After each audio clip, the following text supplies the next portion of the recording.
دا یو ورو سوال کړی دی چې غاښونه صفا کول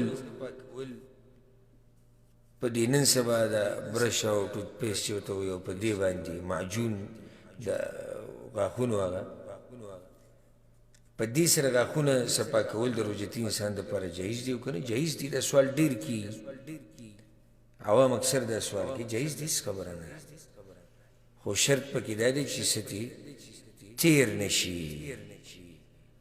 او که چېرته څوک یې ډېر ضرورت ورته نه وي او شپې ته یې اړوي ډېره ښه ده. که ډېر ضرورت ورته نه وي او څوک یې دغې ته اړوي چې روژه ماتي نه بعد به وکړي نو بیا ډېره ښه ده، ځکه چې خبره بلکل د شک او د شبهې نه ووته.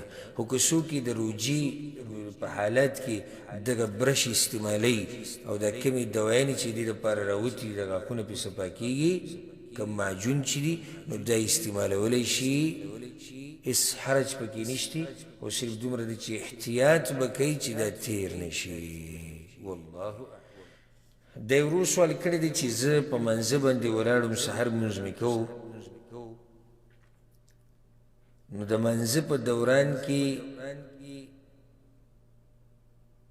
ما په دې خپلو غاښونو سره د شونډې نه یو پټ واړو او بیا راته رایاد شو چې زما خو روژه ده، نو په دې ژبه باندې مې ډېر کوشش وکړو چې دغه پټ پیدا کړم په دې خوله کې، خو راته پیدا نه شو او بس لاړې مې تېرې کړې. نو زما دا روژه به صحیح و که نه؟ الجواب، د روژې په حالت کې چې څوک په غاښونو باندې د شونډو نه څه پټ ونړوي یا یې ترې راکاږي یا یې ترې وشوکوي نو دی به لازم دا توکي او غزاري به یې ځکه چې تېرولی خو نشي روژې په حالت کې دی. خو که چېرته دغه پوستکی یا دا پټ د ده نه تېر کړی شو او هیر وتې یا ورته میلاولی شو یا پیدا کولی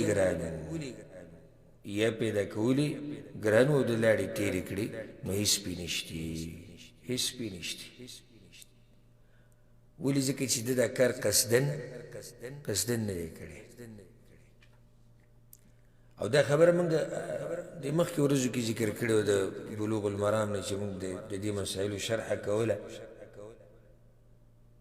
چې دا ټولې خبرې چې په هغې سره یا هغه کارونه چې هغې سره روژه ماتېږي په هغې کې 3 شرطونه لازم دي.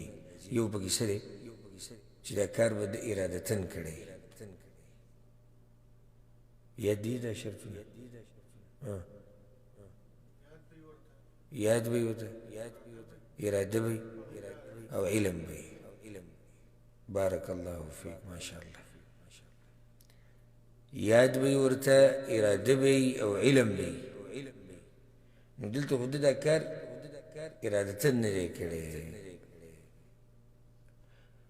یا کوشش وکړي میلاو نشي. لکه دا ورو وایي چې بیا ماته رایاد شو خوله کې مې وایي ژبه ښه وویله خو هغه پوستکی یا هغه پټ راته میلاو نه شو، بس هېڅ خبره نه ده، انشاءالله روژه صحیح ده.